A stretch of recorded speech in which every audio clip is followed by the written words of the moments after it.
সবাই, আশা করছি ভালো আছো আর আমি অনেক অনেক অনেক ভালো আছি। আমি তোমাদের সাথে শেয়ার করব দুটো প্লে। দিন থেকেই ভাবছিলাম ভিডিওটা আপলোড করব, কিন্তু সময় হয়ে ওঠেনি, তাই আর আপলোডও করতে পারিনি। বেশি বক বক না করে চলো ভিডিওটা আরম্ভ করা যাক।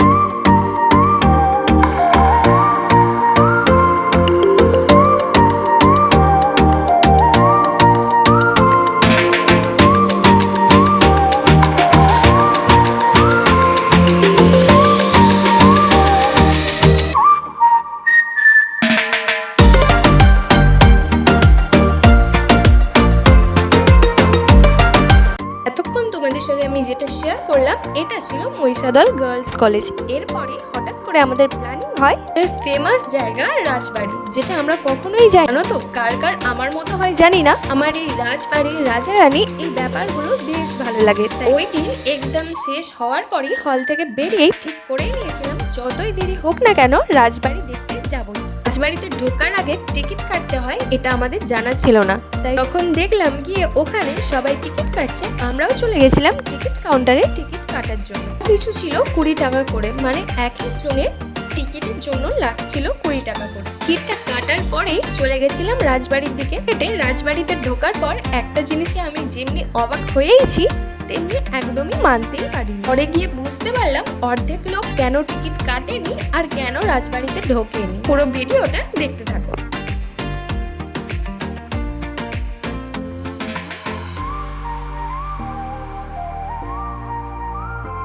সার্চ করে যেভাবে আমি রাজবাড়িটা দেখেছিলাম, রাজবাড়ি কিরকম যখন সামনে থেকে ভিডিও করছিলাম ফোনেতেও ওই রকমই এসেছিল। সামনে নারকেল গাছ আর পেছনে রাজবাড়ি। জিনিসটা কি আমার সত্যিই জানা নেই, তোমাদের কারো জানা থাকলে আমাকে অবশ্যই কমেন্টে জানিও। এই রাজবাড়ির উঠোনে জুতো খুলেই সবাই মিলে চলে গেছিলাম রাজবাড়ির ভেতরে। এই ভেতরটা তো আমি তখনও পর্যন্ত ঢুকিনি, আমার বাইরেটা দেখেই মনে হচ্ছিল যে এখানেই বসে থাকি।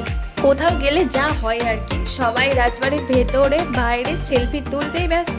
আর শুধু মনে হচ্ছিল কখন একবার ভেতরে যাব আর গিয়ে রাজা রানীটাকে দেখবো। বললাম আমার সাথে একটা বেইমানি হয়ে গেছে, যেটা আমরা একদমই মেনে নিতে পারিনি। তো চলো কি বেইমানি হয়েছে পুরো ভিডিওটা দেখো, লাস্টে গিয়ে বলছি, দেখতে থাকো।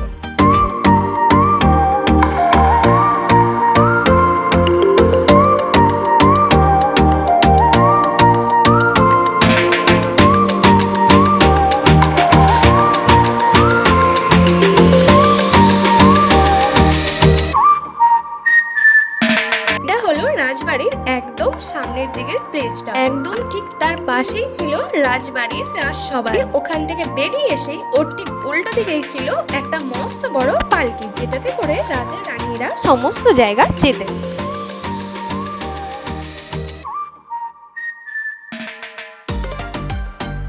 এই জিনিসটা কি আমি ঠিক বুঝতেই পারলাম না, তোমাদের কারো জানা থাকলে আমাকে কমেন্টে জানিও। আর এর উঠোনের সামনে যে দুয়ারটা ছিল ওর সাইডে সাইডে বিভিন্ন ধরনের গাছ লাগানো ছিল, আর গাছগুলোতে এইরকম বড় বড় নেটের জাল দিয়ে ঘেরা ছিল। এই যে দেখতে পাচ্ছ তালা দেওয়া আলমারিটা, এর মধ্যে বিভিন্ন ধরনের শোপিস ছিল দেখতে, যেগুলো ভীষণ ভীষণই কিউট। পাশেই ছিল বিনোদন কক্ষ, আর এই যে খেলাটা, এই খেলাটা আমার এই মুহূর্তে মনে পড়ছে না। তার পাশেই ছিল কিছুটা এগিয়ে গিয়ে তার পাশেই ছিল সিঁড়ি, যেটা ভীষণ ভীষণই সুন্দর ছিল দেখতে। তোমরা সামনে থেকে না দেখলে হয়তো বুঝতেই পারবে। এইটার ঠিক নিচেই ছিল অনেকগুলো আলমারি, যেগুলোর মধ্যে ছিল কোনোটাতে বই, কোনোটাতে বিভিন্ন ধরনের পোশাক, আবার কোনোটাতে ছিল অনেক ধরনের জুতো। এত বড় বড় এতগুলো ছিল হাঁড়ি। আর ওই যে বড় ঘন্টাটা দেখলে ওটা হলো গোপালজি মন্দিরের ঘন্টা। থেকে ইন্টারেস্টিং ব্যাপার হলো এখানেই হয়েছিল অরুন্ধতী বই। তোমরা কে কে জানতে বলো তো, আর যদি কেউ জেনে থাকতে আমাকে কমেন্টে অবশ্যই জানিও। আর আমি তো এটা অনেক আগেই শুনেছিলাম, তাই যেহেতু আমি আগে থেকে অনেকবার শুনেওছি, ভিডিওটা তো দেখেইছি, তাই আমার খুব ইচ্ছে ছিল যে গিয়ে রাজবাড়িটা দেখে আসবো যে সত্যি কি আদেও এরকম। এইগুলো কক্ষ ছিল যেগুলো ভিডিও করতে পারিনি, তার মধ্যে যেমন রাজা রানীর শোবার ঘরের খাট পালঙ্কটা, যেটা খুবই খুবই সুন্দর দেখতে। এই কক্ষগুলো কেন ভিডিও করতে পারিনি চলো দেখতে থাকো, লাস্টে গিয়ে বলছি।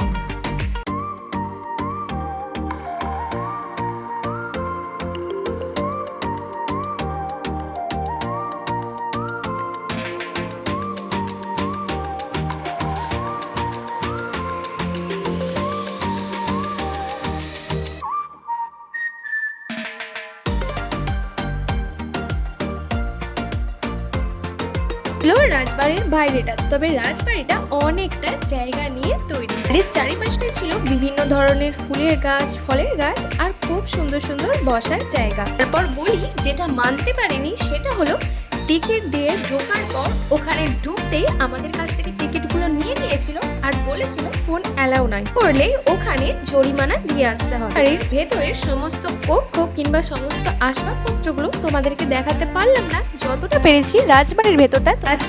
রাজবাড়ি দেখার সাথে সাথে আরো অনেক কিছু দেখার ইচ্ছা আছে। তো চলো পুরো ভিডিওটা লাস্ট পর্যন্ত দেখতে থাকো।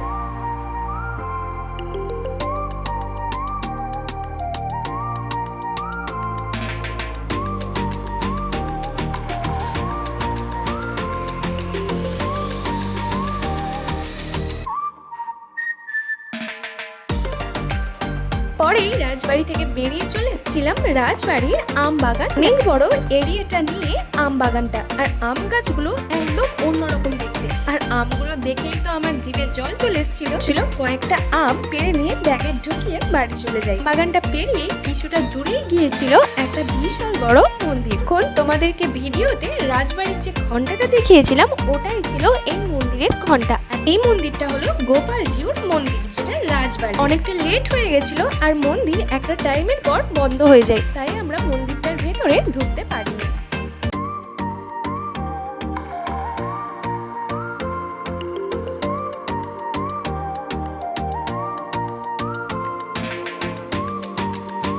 তখন ধরে তোমাদের সাথে যে রাজবাড়িটা শেয়ার করলাম ওটা ছিল নতুন রাজবাড়ি, আর এটা হলো পুরনো রাজবাড়ি। যেটা দেখতে পাচ্ছ এটা নাকি রাজবাড়ির দিঘি, যে কলেজের মাঝামাঝি ছিল। যেহেতু মহিষাদলের স্টেশনটা, তাই আমরা আসার সময় আর টোটো করিনি, হেঁটে হেঁটেই চলে এসেছিলাম। আর আসার পথে পড়েছিল ফুচকা দোকান, ওখানে সবাই মিলে দাঁড়িয়ে গেছিলাম ফুচকা খাওয়ার জন্য। পরে সবাই মিলে একসাথে স্টেশনে চলে এসেছিলাম ট্রেন ধরার জন্য। আর সব থেকে মজার ব্যাপার হলো, না ট্রেন আসার জন্য অ্যানাউন্স হচ্ছে ততক্ষণ ওখানে ট্রেনের টিকিট দেয় না।